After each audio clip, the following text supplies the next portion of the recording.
Damos el pistoletazo de salida oficial a este congreso con nuestro primer ponente, don Pedro Nonay, para hablar del futuro de nuestra producción. Necesitamos una visión clara del presente y de la dirección que marcan los precios y la demanda global. Y para analizar esto contamos con uno de los mayores expertos en la materia, don Pedro Nonay, especialista de reconocido prestigio en materias primas y mercados globales. Don Pedro nos va a dar la charla Impacto de la geopolítica de los mercados internacionales de materias primas. Muchas gracias y cuando quiera. Muy amable, Juan. Muy buenos días. En primer lugar, si puedo mover esto para moverme un poquito y no tropezarme por seguridad. Me gustaría agradecer enormemente a la organización la oportunidad que me da de presentar mi visión sobre los mercados de materias primas desde el punto de vista global. Y, en primer lugar, es un lujo estar en el Versalles de España, La Granja. Me trae muy buenos recuerdos. Yo vivo fuera desde hace 25 años de España, pero he pasado algunos veranos aquí, algunas semanas, y realmente lo recomiendo. Es un lugar magnífico y con el cambio climático me imagino que empezará a ser más atractivo venir a un clima más benevolente. El objetivo que yo tengo hoy es... soy un poco ajeno a vuestro sector, aunque estoy lateralmente bastante conectado por mi carrera profesional y mis actividades.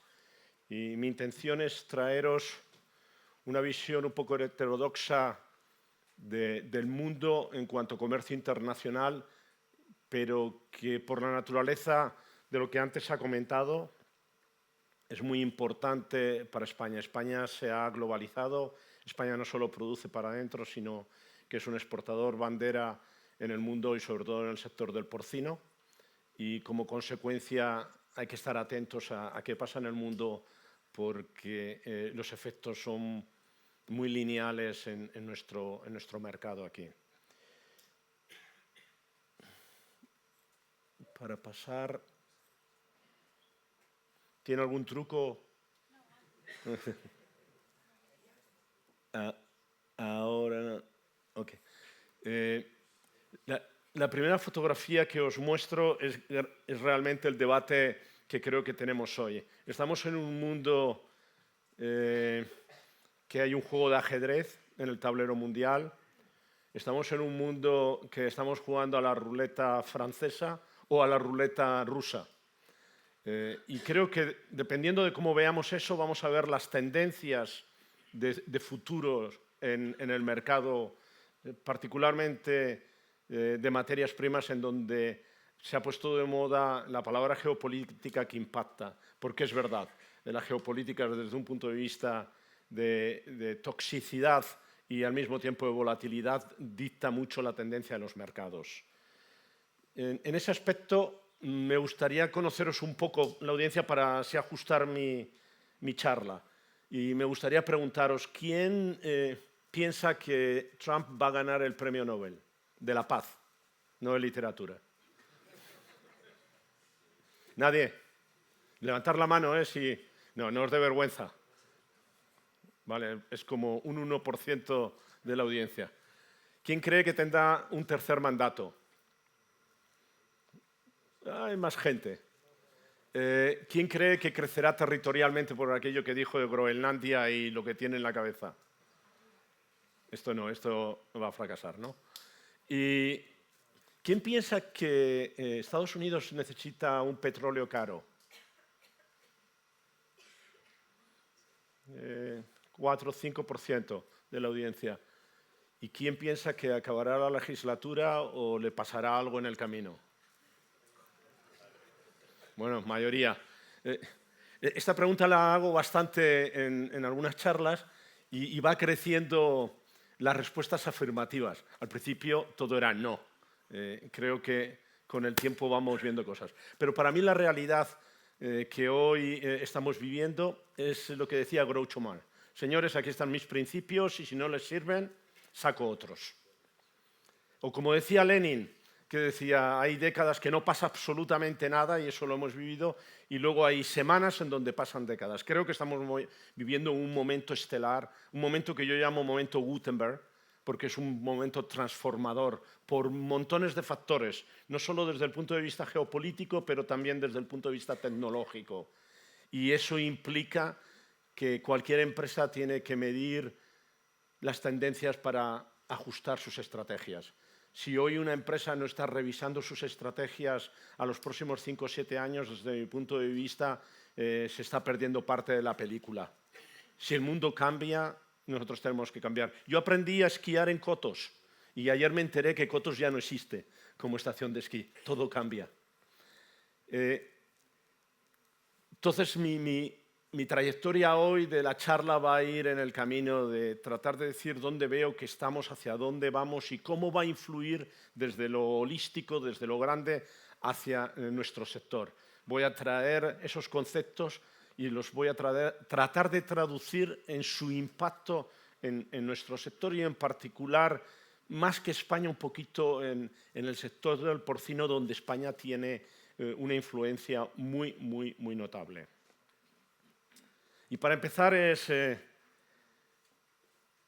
soy un poco contradictorio en la forma de ver el mundo cuando la gente piensa que el mundo está multipolar y yo discrepo, porque para mí la gran discusión del mundo es China y Estados Unidos. El resto son anécdotas, son batallitas. Incluso lo que se llama la guerra entre Rusia y Ucrania para mí es una batalla, no es una guerra, porque es una batalla dentro de una gran guerra. Y la gran guerra es el poder emergente, la potencia emergente, está empezando a cruzarse con la potencia emergente. La vigente de hoy, que es Estados Unidos, el imperio que domina el mundo de una forma o de otra, empieza a estar amenazado y cruzándose en el gráfico con China. Y eso ha sucedido en los últimos 600 años, donde el imperio dominante pierde poder 20 veces, y de las 20 veces, 17 ha habido un estallido brutal de guerra. Yo no creo que vaya a haber estallidos brutales de guerra, porque ya los acontecimientos van a una velocidad que somos incapaces de medirlos. Pero para mí esta es la gran lucha. Y os quería mostrar el esqueleto de mi forma de ver ese liderazgo. Ese liderazgo es militar o comercial. Después de la Segunda Guerra Mundial se estableció un sistema multilateral de organizaciones internacionales en donde todo el mundo tenía voz y voto, unos con mayor peso o con otro peso. Lo que sucedió es que Estados Unidos empezó a tener una visión militarista para llegar a tener una visión dominante comercial. Y fijaros en el mapa de la izquierda, ese es el número de bases militares que Estados Unidos tiene en el mundo. Los circulitos azules. Por el contrario, si veis la otra fotografía, veis que China no tiene bases militares excepto en un país que es Djibouti, que está enfrente de Arabia Saudita, en la parte cerca de Somalia. Entonces su estrategia es una estrategia comercial, no es una estrategia de dominación vía militar. Y eso cambia mucho. Hoy yo creo que el 80% de los países africanos, su balanza comercial es dominante con China, cuando hace 15, 20 años era dominante con Estados Unidos. Este no es un tema menor, porque es como vemos que las cosas avanzan. Yo no soy un creyente, y tal vez me equivoco, de que China va a invadir Taiwán. No soy para nada apocalíptico en eso. Yo creo que Taiwán va a llamar a la puerta de China que quiere pertenecer a China, que es muy distinto. Pero esas dos visiones nos determinan mucho en nuestro comercio internacional. Y por eso llamo que hoy la década en la que entramos en una década bi. El mundo era unipolar, se trataba de ser multipolar con diferentes potencias. De facto, para mí hoy es un mundo bipolar. Y me vais a escuchar mucho dos palabras, porque son dos palabras fundamentales para entender hacia el camino que las empresas también deben de irse. Estamos en un mundo fragmentado y asimétrico. La simetría nos va a decir que en particular Europa es el perdedor comercialmente de muchas cosas, desafortunadamente. Pero bueno, todos los problemas tienen ventanas de oportunidades y mi idea aquí es no ser negativista, pero ser realista para ver cómo afrontamos con positivismo alternativas. En segundo lugar, el mundo multilateral. Yo vivo en Ginebra desde hace 25 años, donde hay un dominio enorme de organismos internacionales, la OMC, la Organización Mundial del Trabajo, la de la Salud, que está allí, aunque no lo creáis, porque no se hizo mucho en el COVID. Hay muchos organismos internacionales que funcionaban en un esquema muy sencillo. Todo el mundo participa y tratamos de tener consenso y concordia. Para mí ese mundo está muriendo y empezamos a entrar en un mundo bilateral. Trump, de facto, en su primera legislatura ya lo identificó muy claramente y dijo, pensó estructuralmente, Estados Unidos se diluye su fortaleza cuando habla en una mesa redonda con 10 países y, sin embargo, cuando bilateralmente está negociando, tiene una fortaleza que se le puede sacar mucho apalancamiento en los resultados. Y eso es lo que hoy está haciendo. Él no acepta conversaciones en la ONU, él no acepta conversaciones en organismos de comercio internacional, él quiere tener relaciones bilaterales constantemente, porque considera que su fortaleza le da ventaja competitiva. Y el mundo ya no es global, ya no, la globalización del mundo era vamos a producir donde más eficientemente podemos producir y vamos a relocalizar las cosas. Hoy, por razones múltiples, por temas de seguridad alimenticia, de seguridad militar, 1000 razones, el mundo se está deslocando y no es tan eficiente como era, y es lo que llamo fragmentación del mundo y una biglobalización. En mi sector, que era el trading de commodities, Ginebra era la madre, el hub del mundo. Hoy, con las sanciones a Rusia, se ha derivado hacia Dubái una parte de esa centralización. El mundo está cambiando. Igual que Cotos ya no existe hoy, hay otras cosas que cambian. Y también estamos en un mundo de comportamientos psicológicos binarios, o eres mi amigo o eres mi enemigo. Y hoy eres mi amigo, pero mañana eres mi enemigo. Y en los conceptos de honestidad, fidelidad, lealtad, a las alianzas, están todas sujetas, como decía Groucho Marx, a los principios. Y si no te interesan estos, tengo un libro con otros. Entonces, para mí esta es la realidad en la que vivimos hoy. Y lo que os quería contar era esa realidad. ¿Qué impacto tiene? La primera palabra del impacto es la famosa transición energética. Una consultora de renombre como es McKinsey estimó que el coste de la transición energética tal cual nosotros los europeos la lideramos y que va a impactar en otras partes del mundo implica un coste de 300 trillones americanos de dólares. Conocéis la medida, no son trillones europeos. ¿Eso qué significa? Para ponerlo en paridad visual.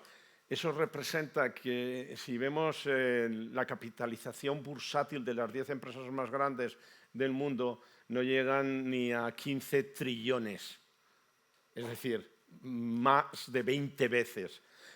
Conclusión y el mensaje que quiero pasar. La transición energética, primero, no es fácil, no es rápida y no es barata.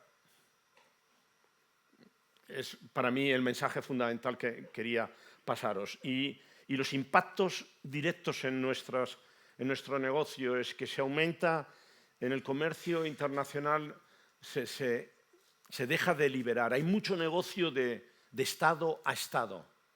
Vosotros aquí no lo veis tanto, porque realmente es un área de influencia más de mercado libre conceptualmente, pero, por ejemplo, Rusia negocia de Estado a Estado con Turquía, con Indonesia, Arabia Saudita. Hay multitud de actores en este mercado internacional que son estados. Y los estados tienen una gerencia distinta.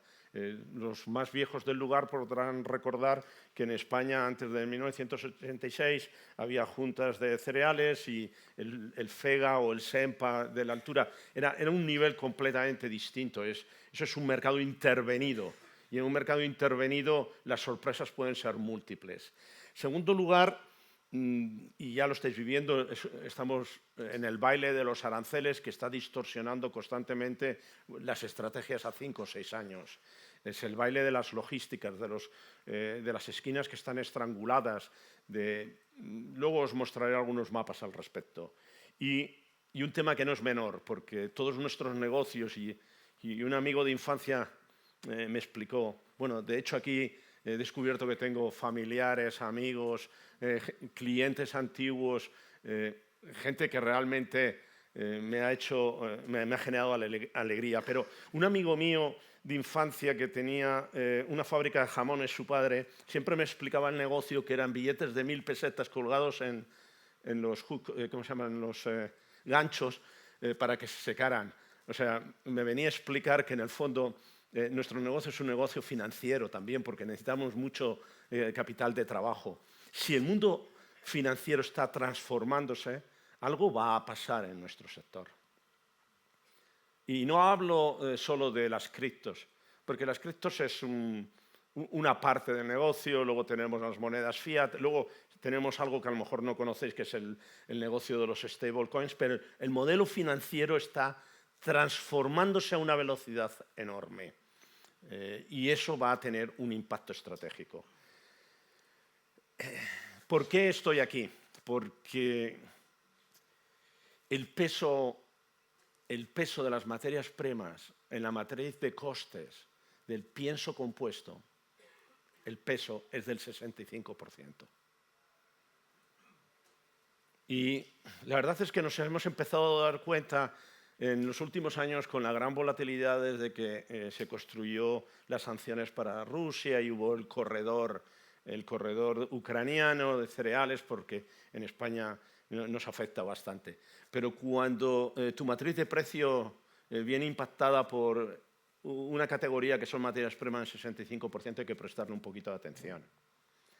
Y cuando eso lo traducimos en el pienso compuesto, en la matriz de pienso, en la matriz de costes de la carne, aquí tenéis un estudio de Rabobank, que es un banco muy agrícola y que hace unos estudios buenísimos, y recomiendo leerlos, y en particular en porcicultura.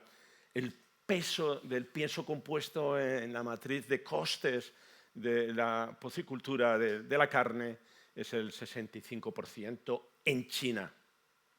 Veis que en la columna de Holanda o en la columna de Dinamarca, nosotros estaríamos más cerca de Dinamarca, es sustancialmente menor. Y esto explica parcialmente nuestra competitividad a nivel de precio con China. A China le cuesta producir. ¿Por qué? Porque es deficitaria.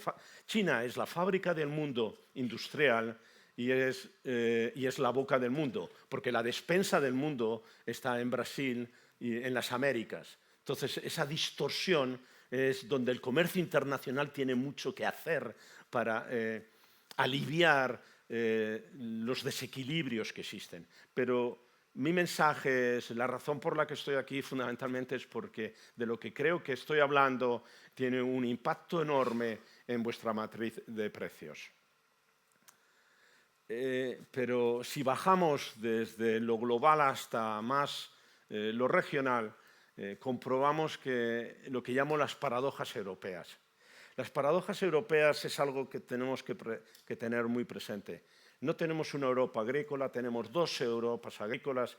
¿Y qué quiere decir eso? Significa que el Mediterráneo es notablemente deficitario. Portugal necesita importar 85% de sus materias primas independientemente del clima que tenga.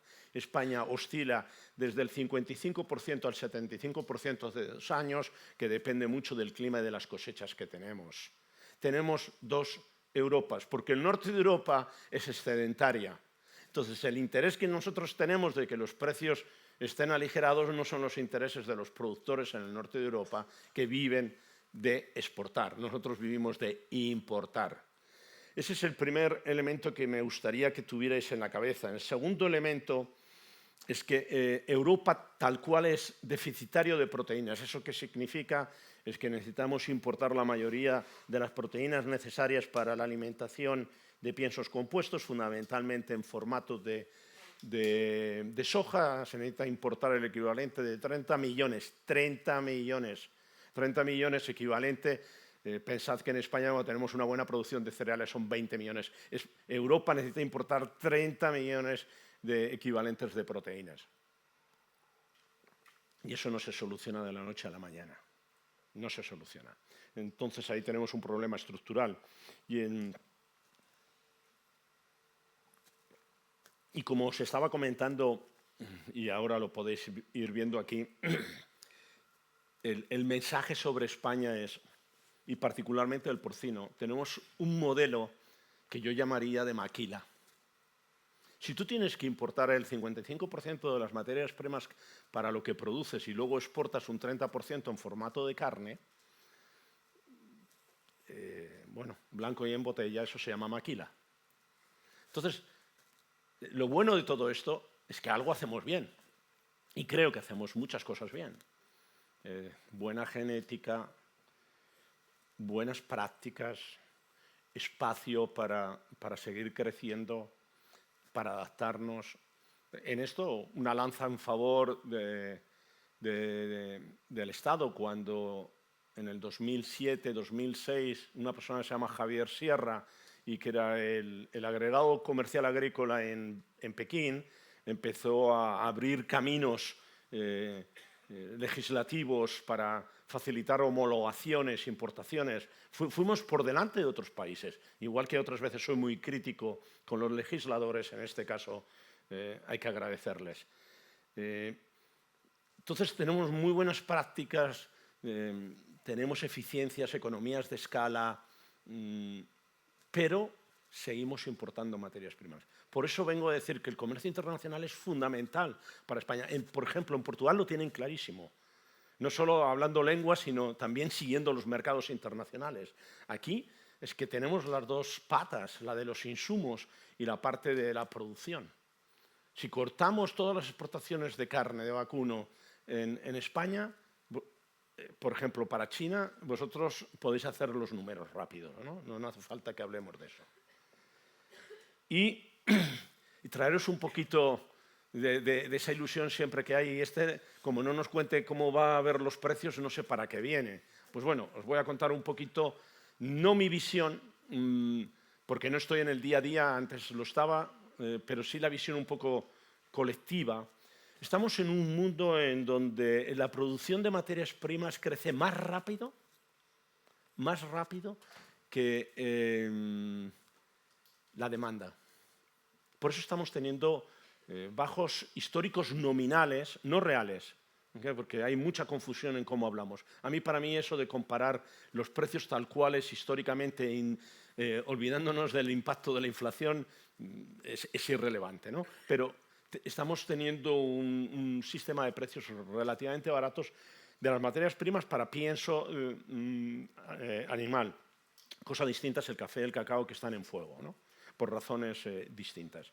Entonces, en cuanto a una medida que tenemos a nivel de trading en la medición de la perspectiva y de los precios, hacia dónde van a ir, es un concepto de cuántos stocks hay en el mundo en porcentaje contra el uso. ¿Okay? ¿Qué quiere decir eso? Si tenemos un 25% de stocks en el mundo de, por ejemplo, habas de soja, el mercado va a reaccionar en una dirección. Si bajas al 20%, empiezas a estar muy líquido y vas a poner una presión de precios enormes. Si tienes el 50% en porcentaje, quiere decir que el precio se va a ir al suelo. En este caso, en las habas de soja, lo que tenemos es un ratio de estocaje mundial con respecto al uso que es por encima de la media de los últimos 10-15 años.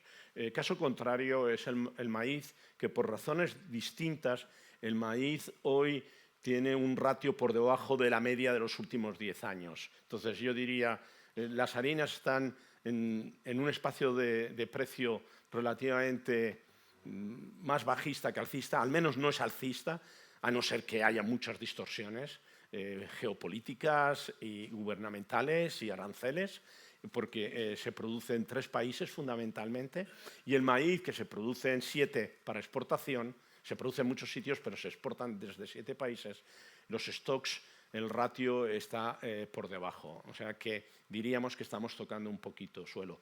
Pero en el maíz influye mucho una demanda externa de la alimentación, que es la de biocombustibles, que se llama etanol. Entonces, cualquier medida en etanol que se pone en cualquier parte del mundo distorsiona el balance de oferta y demanda. Conclusión, el mundo hoy produce más de lo que necesita en función de su demanda. Segundo, las proteínas no son alcistas, los maíces empiezan a tocar fondo. Esa es mi contribución desde el punto de vista siempre de la curiosidad hacia dónde vamos, porque está muy bien que nos cuentes historias, pero también queremos saber hacia dónde vamos en precios, ¿no? Segundo, otro aspecto importante para mí es lo que llamo el trilema imposible agrícola. Y vosotros lo conocéis mejor que nadie. Queremos todo. Bajos precios, garantía de suministro, ser amigable con el medio ambiente. Y para mí la conclusión es que solo se pueden dar 2 de esas condiciones al mismo tiempo. Si eres amigable desde el punto de vista del medio ambiente, eso tiene un precio.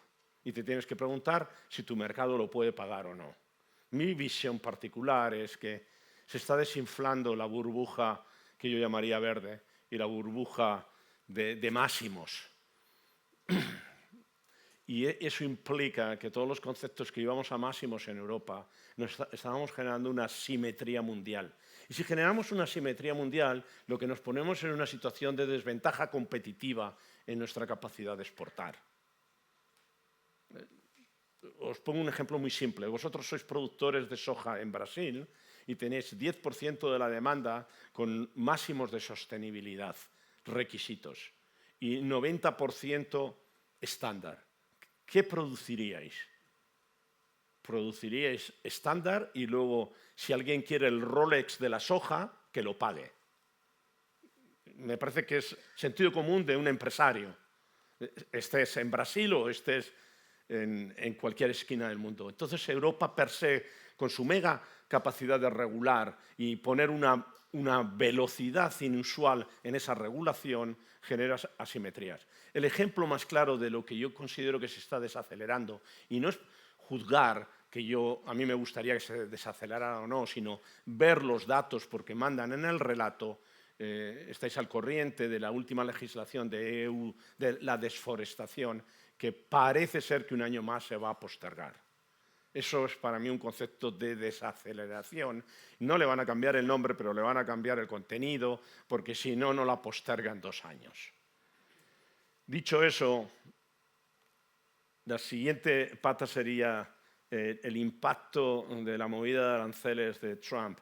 ¿Va a ser su tumba? Pues hasta hoy, para los productores agrícolas americanos, sí que realmente es un perjuicio. No han vendido nada a China, están teniendo problemas con sus asimetrías de precios, pero Trump tiene otros argumentos, y es que el mundo empieza a moverse, como he dicho antes, no con el concepto de mercado libre, sino con el mercado de subsidiar aquellas patas que te botan. Los agricultores trajeron a Trump en la primera legislatura y en la segunda, por supuesto que también, pero son los primeros que están pagando la factura. ¿Y qué está haciendo Trump? Vía biocombustibles está manteniendo el mercado local agrícola, porque lo que está haciendo es traer más demanda a la producción de ellos. ¿Cómo? Poniendo mandatos de biocombustibles. ¿Y qué pasa? Más demanda de maíz y más demanda de habas de soja. Esto es un poco lo que leí en su día el 3 de abril. El 2 de abril de este año puso esa lista de aranceles, y el 3 de abril hizo una reflexión sobre el impacto y va en esta dirección. Estamos viendo más inflación en Estados Unidos. Los mercados de futuro en Estados Unidos son bajistas porque funciona con una simetría. Ese mercado va a estar muy aislado y el resto del mundo va a ir a otra velocidad. Luego los fletes, al cambiar los flujos y las rutas, sube para arriba, y sobre todo hay mayor volatilidad. La volatilidad para un trader como yo es el sueño de la noche de verano. La volatilidad para vosotros que tenéis márgenes, sois industriales, es una complicación en algunos casos. Y como decía De Benedetti, un escritor latinoamericano, hoy estamos viviendo una situación en la que teníamos todas las respuestas y de repente nos cambian las preguntas. Y por eso estoy aquí, porque creo que hay nuevas preguntas y me gustaría al final, si consigo que os hagáis 2 preguntas que no os habíais hecho antes de entrar aquí, para mí es un éxito compartir con vosotros mi visión. Pero una idea que es un dogma que hay que destrozar es que la gente piensa que Estados Unidos es deficitario petróleo y siempre tiene un interés en bajar el precio, por eso está negociando con OPEC y tal. Desde el año 2017 Estados Unidos es excedentario y es exportador, es el tercer exportador de petróleo del mundo. Lo único es que si el precio se va muy alto, va a generar inflación. Pero lo que pretende Trump es romper otra asimetría. Las sanciones a Rusia lo que ha fomentado es que India y China compren a descuento el petróleo, la energía, que es el coste variable más importante de la industria, que es el mayor enemigo para los productos finales de Trump. Entonces, su problema no es que el petróleo esté a 60 o 70, su problema es que si está a $70 y China e India compran al equivalente 50 porque Rusia se tiene que bajar los pantalones, y perdonar la expresión, para solventar las sanciones, lo que está haciendo el amigo Trump es favorecer a su enemigo. Recordaréis la primera foto sobre el liderazgo mundial. ¿Y esto qué implicaciones tiene sectorialmente en partes de vuestro negocio? No tanto en el cerdo en sí mismo, pero sí en la industria en la que estáis. Y ahí tenéis los 6 o 7 parámetros que voy a hablar. En primer lugar, hay una asimetría tremendamente importante y marcada en términos demográficos. Primero, no creo que lo que Naciones Unidas habla de los 10 billones en el 2050, ellos tienen una tradición de ser muy lentos en la transformación de los datos. Para mí el pico va a estar en el 2035 a nivel de 8,5 billones. De hecho, ya empezamos a ver síntomas inequívocos de despoblación. China está perdiendo el equivalente de la ciudad de Chicago anualmente en población. Ya sabéis que India ha sobrepasado en población a China. Pero lo que aquí importa de este gráfico es la asimetría tremenda de población. ¿Dónde va a crecer? Que es África. Porque nosotros nos vamos a envejecer un poquito más, pero nuestro ratio de fecundidad es una pena, está por debajo del nivel de reemplazo. Necesitamos 2,2 niños por persona para reemplazar y realmente por mujer, y hoy estamos muy por debajo en eso en muchas partes del mundo. Entonces, la demografía es muy importante porque el 90% de todos los planes estratégicos de las grandes empresas dicen crecimiento demográfico en los próximos 30 años. Así se posicionan. Bueno, depende de la capacidad de mirar el largo plazo, si son 5, 10 o 15 años, discrepo enormemente. Y en segundo lugar, la fragmentación. Los conocidos G7, por poner un ejemplo, hay mucha semántica en esto, puedes hablar el norte global, el sur global, da igual, pero bueno, yo lo simplifico con el G7 y sus amiguetes y luego los BRICS. Hoy los BRICS y los BRICS más, en cuestión de crecimiento económico, han superado a las potencias tradicionales. Y eso es una asimetría económica a tener en cuenta. El tema de los biocombustibles ha tenido mucho impacto en el sector, porque es una demanda permanente y de una forma o de otra artificial, porque es un mandato gubernamental. Curiosamente, las empresas donde yo he trabajado, que es compañías de trading, hablamos mucho de mercado libre, pero los buenos años vienen cuando realmente hay intervención de los gobiernos. No solo de las energéticas, sino de las agrícolas. Es otra de las grandes paradojas. Pero hasta hace muy poco el discurso académico, empresarial, era el debate de, en inglés es food or fuel, o sea, alimentación o energía. O sea, ¿por qué? Porque el maíz lo vas a llevar a energía cuando falta para comer. Y hoy el debate ha cambiado. Hoy el debate es que necesitas que las materias primas vayan a alimentación y a energía agrícolas. ¿Y por qué?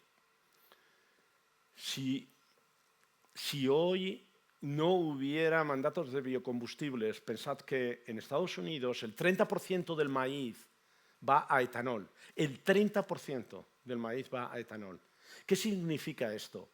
Esto significa que si tú quitas ese mandato y quitas el etanol, el mundo agrícola de productores entra en bancarrota directa, porque lo estás quitando es el 30% de la demanda, con lo cual vosotros podéis imaginar qué pasa en el precio. Entonces hoy el debate ya es que tenemos que tener más demanda. Es curioso cómo evoluciona el mundo. Vuelvo a repetir, aprendí a esquiar en cotos y hoy ya no existe. El mundo cambia. ¿Y esto cómo impacta en las compañías de trading internacional? Y eso tiene un impacto para vosotros, porque recordad, el 55% de lo que compráis en el inicio de la cadena, que es en el pienso, se importa. ¿Y quién lo importa? Compañías internacionales de comercio internacional. Entonces hay dos movimientos por un lado y tal vez podéis hacer cierta analogía en vuestro sector del porcino. Hay una gran consolidación, los grandes empiezan a ser más grandes. Incluso se empiezan a comprar entre los grandes. Eso genera una presencia muy global de ellos y dejan mucho espacio entre la realidad, que es los países, y ellos, porque no pueden abarcar todo. Entonces, empiezan a nacer compañías con un peso regional muy importante, porque hay espacio para entrar. Entonces, estamos viendo, por un lado, el crecimiento enorme de la consolidación de los grandes, por otro lado, la importancia de las compañías regionales. Siempre aparecen y desaparecen empresas, eso es tradicional en todos los sectores. Y luego hay otra particularidad, hay empresas Estado, como el fútbol, que se ha convertido, como decía el otro día Zubizarreta en una reunión que lo escuchamos, era un juego de ciudades y ahora se ha convertido en un juego de estados, ¿no? Que si Dubái invierte en un lado, en otro. Esto está pasando lo mismo. Ahora estamos empezando a nacionalizar parte del negocio y son empresas estatales. Y cuando entran las empresas estatales, y en Europa no entrarán hasta muy tarde, porque no hay la unidad para generar eso, y gracias a Dios porque necesitamos un mercado libre. Entonces, hay un cambio fundamental en los actores del mercado. Finanzas. Imagino que todos vosotros sufrís, vivís, disfrutáis, todos los adjetivos que quieran con el tema de financiero. Recuerdo billetes verdes de 1.000 pesetas colgados en un gancho, el sector del jamón.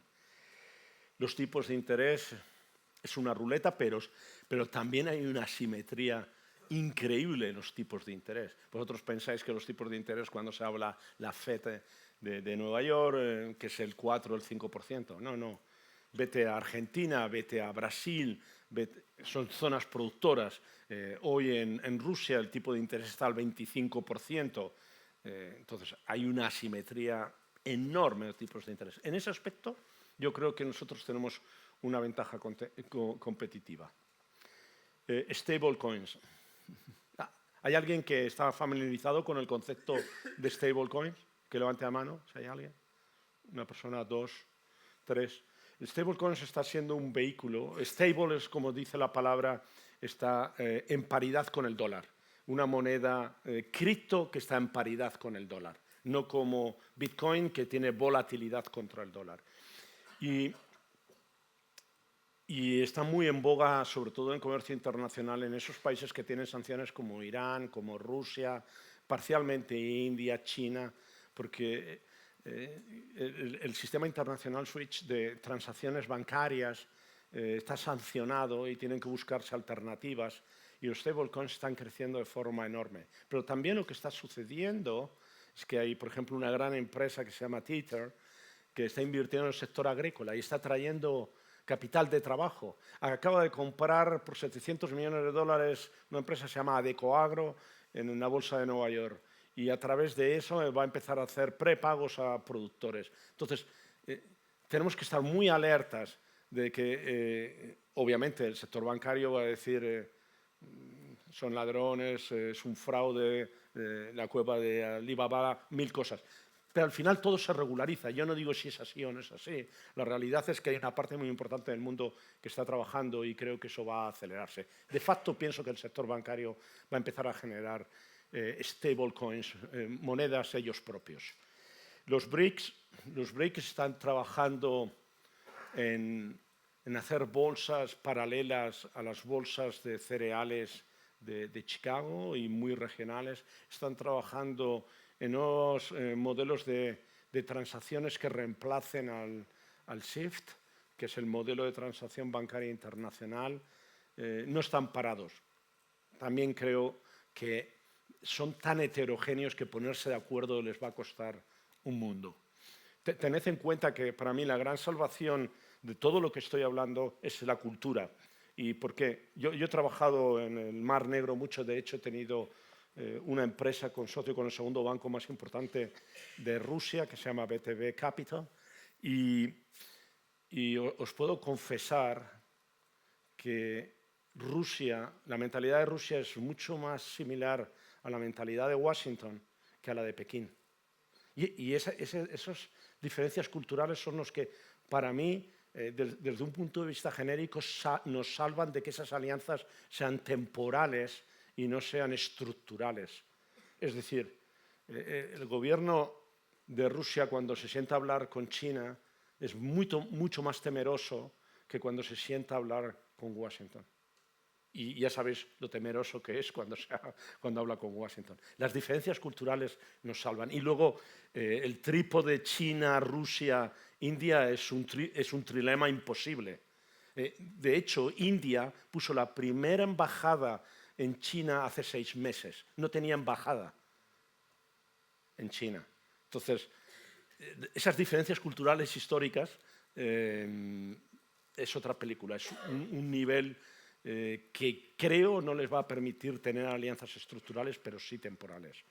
Las sanciones ya he hablado y el tema de las criptos no voy a hablar porque suena muy especulativo. ¿Qué pasaría si Ucrania se incorpora a la Comunidad Económica Europea? Primero, tengo mis dudas. Ya habéis visto lo que pasó en Polonia, Hungría, Rumanía. Primero le abren los brazos y agrícolamente se los cierran al cabo de 8 meses. ¿Y por qué? Porque si entra Ucrania en la Comunidad Económica Europea, aumentaríamos un 20%. Ucrania solo representaría el 20% de la superficie agraria europea. Para nosotros en el Mediterráneo sería una excelente noticia, ¿estamos de acuerdo?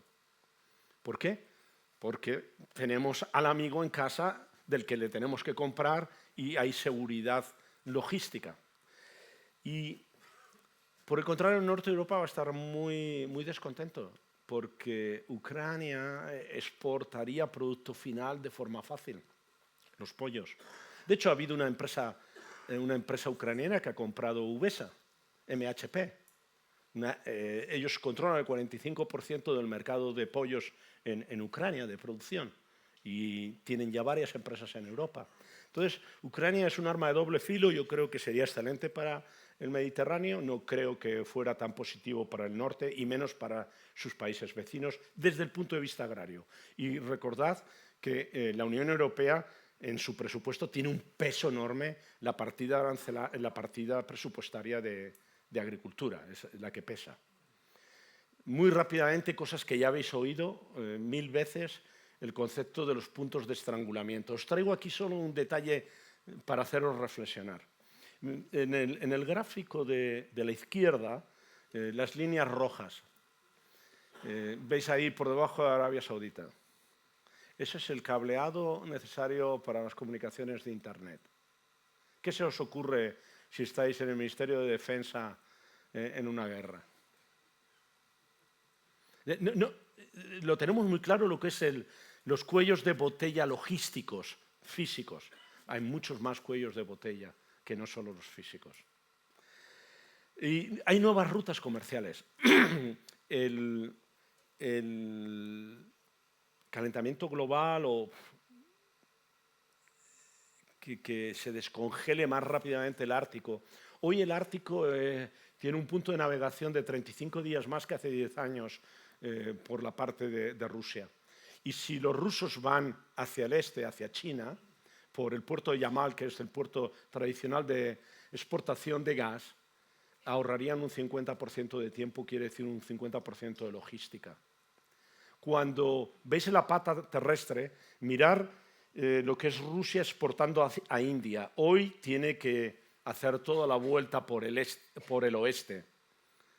Quedan 150 kilómetros terrestres para que esa línea roja se convierta en línea azul. Hay mucha transformación, muchísima transformación que no vemos y la logística está creciendo. Y una vez que tienes logística, la haces funcionar. Cuando no la tienes, no la haces funcionar. China. La foto que os muestro ahí es inenarrable. Brasil. Fijaros la última pata de la tabla. Ese es el porcentaje de cada producto de lo que el peso de la exportación de Brasil en el total de comercio internacional. Brasil es la tienda del mundo en multitud de productos. Cuando Estados Unidos se cierra relaciones comerciales agrícolas con China, ¿dónde creéis que China tiene que acudir? A Brasil. Entonces, China no puede llevarse mal al mismo tiempo con Estados Unidos, con Brasil y con Argentina, porque entonces, siendo como es la boca del mundo, no tendría la posibilidad de alimentar a sus habitantes. Entonces, hay una geopolítica alimentaria en ese aspecto. Y esto es el tema también de fletes. Yo soy miembro del Consejo de Administración de una naviera en Suiza, es relativamente pequeña a nivel mundial, muy importante a nivel Suiza. Sí, no tiene mar, pero tiene navieras, Suiza. Y hemos decidido no hacer tráficos a Europa. Lo tenemos de granelero, no es de contenedores como es MSC, que esa es una película distinta. Hablo de graneleros, nuestro sector.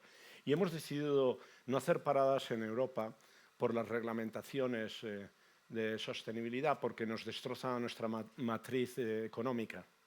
¿Okay? Porque es la única región del mundo que te exige unas condiciones a nivel de combustibles que el resto del mundo no te exige. Y por otro lado también, y eso quiere decir que el flete está en transformación. En segundo lugar es que Trump ha decidido que de repente quiere tener astilleros en Estados Unidos mientras el 80% de los barcos que se han construido en los últimos 15 años se han construido en China y quiere poner un arancel a los productos que lleguen en barcos no americanos y con pabellón chino. Bueno, os aseguro que eso es inviable, pero bueno, ahí está el reglamento.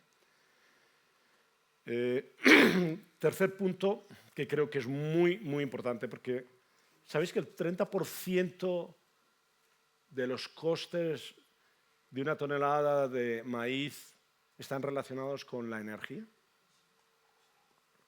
Fertilizantes, cosechadoras, abonos, transporte, 30%. Entonces, depende de dónde está el petróleo, va a influir mucho tu matriz de costes, no solo en la parte industrial, que vosotros conocéis mejor que yo. No sé si os da, es muy pequeñita la fotografía, el mapa mundo os muestra las asimetrías de costes del gas en un momento determinado. Está en la misma unidad monetaria para simplificar, es decir, comparamos manzanas con manzanas ahí. Europa tiene el coste más elevado y asimétricamente elevado de gas del mundo. Vosotros os acordáis en un momento trágico para mí de la competitividad española cuando de repente entramos vemos la batalla Rusia-Ucrania y decimos no vamos a comprar gas de Rusia, y Estados Unidos nos ha garantizado gas, por supuesto, pero los políticos se olvidaron preguntarle a qué precio le garantizaban gas. Y al día siguiente partimos las relaciones con Argelia por el tema saharaui. El único día de la historia de España que tenéis que llevarte bien con Argelia, porque te suministra gas, el único día. El resto de los días te puedes llevar mal, ¿de acuerdo? Y de ser asimétricamente competitivos, porque si hubiéramos tenido el gas argelino hubiéramos sido competitivamente competitivos con los europeos que tienen que importar. Ese día lo dejamos en la mesa. Se la vi. Y Europa, para mí, se merece un respeto porque representa solo el 7% de la población, pero como bien veis aquí, es muy pequeñito, perdonad, representa el 25% del PIB mundial y el 50% del gasto social mundial. Hemos hecho muchos progresos. No creo que haya que sacrificar nuestros valores, pero sí que hay que ajustar y adaptarse a ciertas cosas. Tal vez dar un paso atrás para dar 3 adelante, porque si queremos dar 3 adelante, yo creo que vamos a dar 5 atrás. Pero tenemos un peso, tenemos una presencia, pero nos falta liderazgo. Sin liderazgo. Hoy me gustaría preguntaros cómo se llama el primer ministro alemán. ¿Alguien tiene en la cabeza el nombre? Levantar la mano. ¿Alguien? Okay. Levantar la mano los que os acordáis de quién era Merkel. Okay. Eso es liderazgo. Eso es ausencia de liderazgo. Pero, ¿qué propongo? Porque claro, es muy fácil venir aquí, describir y no proponer. No, trato de proponer. En primer lugar, creo que Europa no puede perder la batalla de la tecnología. Si la perdemos, nos perdemos. Y el DeepSeek chino me dio mucha confianza. Hasta febrero yo pensaba, hemos perdido la carrera de la tecnología. Pero cuando el chino, si es verdad lo que dice, que con el 5% de la inversión del ChatGPT han montado el DeepSeek, me está diciendo que no hay tanta barrera de entrada. ¿Okay? Y si tienes los clientes y tienes los proveedores, algo se puede hacer. Tecnología es prioritario. Creo que necesitamos tener alianzas para energía barata. Voy a decir algo que suena a lo mejor raro, pero Europa no se puede permitir el lujo de no comprar gas ruso. No se puede permitir el lujo. Y si nos permitimos ese lujo, tenemos que ser conscientes, estamos potenciando Estados Unidos y otros países con costes de energía asimétricamente muy baratos. Y os aseguro que si Estados Unidos necesitara el gas ruso, abriría un capítulo en las sanciones de excepción. Los aranceles. Bueno, yo creo que los aranceles es lo que menos me preocupa. Sinceramente, yo creo que lo que es importante de los aranceles es que nos cuenten los que hay para poder posicionarnos. La incertidumbre es el mayor enemigo de las estrategias empresariales. En defensa, pues tenemos que aumentar la defensa. Pensamos, la teoría de la distancia dice aquí no nos van a llegar los rusos, lleva razón, pero cuando el presidente del gobierno español se fue a la OTAN y dijo no vamos a tener no sé qué, no vamos a aumentar la defensa aquí o allá, ese día yo pensé, acabamos de perder Ceuta y Melilla. Porque alguien en Estados Unidos estaba diciendo, os vamos a demostrar por qué necesitáis la defensa. Es que hay muchas defensas.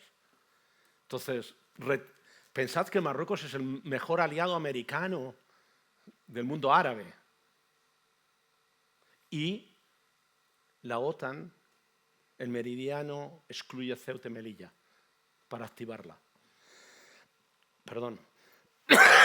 Valores, no creo que haya que sacrificar nuestros valores. Yo he trabajado mucho en África, donde dicen que hay corrupción enorme.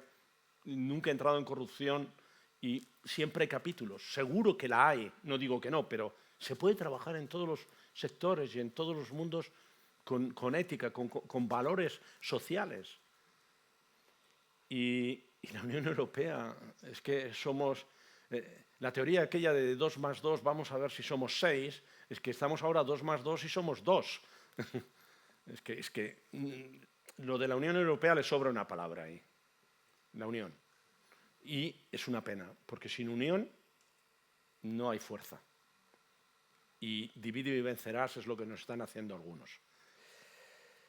Finalmente, esa fotografía que dice, porque no sé si lo leéis los del fondo, dice, un barco que va y dice, pero si siempre lo hemos hecho así, y naufraga.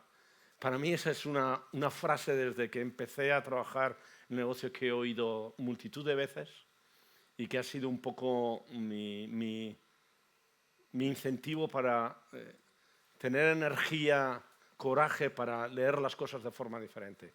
Cuando oigo esa frase estoy diciendo, ¿hemos llegado tarde al cambio? Esa frase es muy peligrosa. Creo que hay factores estructurales de cambio, digitales, los que se he ido comentando, de mejoras del medio ambiente. Y una reflexión final que es relacionada con el concepto de tecnología. El mundo se ha movido con el saber. La imprenta de Gutenberg fue la democratización del saber porque daba acceso en ciclos de años y de décadas a la gente a leer, y anteriormente el monopolio del saber estaba en pocas manos. Internet ha llevado a otro nivel la democratización del saber, pero obviamente se generan algunos problemas legislativos, fake news. No digo que las transiciones son fáciles, baratas y automáticas. Hoy estamos viviendo un momento crucial con la inteligencia artificial. En mi sector, os lo puedo explicar, un trader, que es una persona que toma decisiones en posiciones de ir largo o corto, con millones de toneladas de dinero, se pasa su tiempo antes de la inteligencia artificial, el 70% hablando, escuchando, meditando información y recopilando información. ¿Qué pasa aquí? ¿Qué pasa allí? Y el 30% en pensar. Yo creo que se van a invertir eso. Se va a invertir de 30% gastar tiempo en recopilar información y 70% en pensar. Y por eso digo, tenemos que hacer que los datos que nos aportan se traduzcan en conocimiento, pero que ese conocimiento se traduzca en acciones. Porque si solo nos quedamos en la primera fase de datos a conocimiento, eso es un sueño, porque no realizamos. Y entonces hay que pasar a la otra fase. Y para terminar, recordar una frase que me ha iluminado mucho también del papá de un amigo que era un mentor, y yo con mi efusividad le contaba lo feliz que siempre estaba trabajando, y me dijo un día, y llevaba 3 años trabajando, algo así, o sea que no sabía ni lo que era trabajar, pero yo creía que sí. Y me dijo después de una cena, Pedro, te veo que trabajas tanto que no tienes tiempo para ganar dinero. Busquemos tiempo para pensar. Muchas gracias.